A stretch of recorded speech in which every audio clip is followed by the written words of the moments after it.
बिना बदले बिना डरे, जज्बा सच का लिए, सच दिखाते हैं।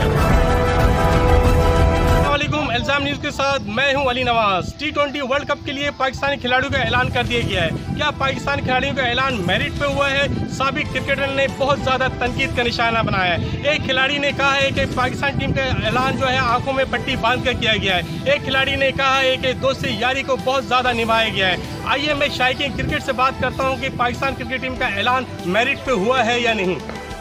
शुएब मलिक को एज अ मिडिल ऑर्डर में बहुत अच्छा कमबैक कर सकते हैं, जिनकी जगह पे इफ्तिखार अहमद को ड्रॉप करना चाहिए था।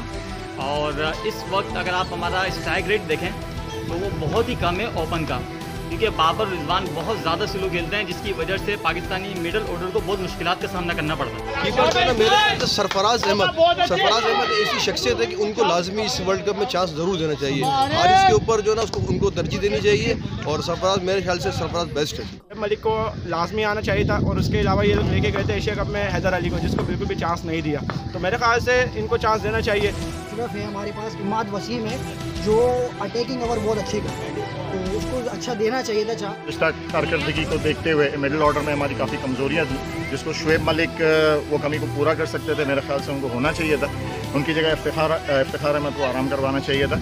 मेरा ख्याल है कि ये तो वर्ल्ड कप के पहले राउंड से बाहर हो जाएंगे। ऑस्ट्रेलिया की तेज़ और बाउंसी विकेटें होती हैं और दूसरी टीमें भरपूर तैयारी के साथ आती हैं, तो मेरा नहीं ख्याल कि ये कोई अच्छी सिलेक्शन होगी।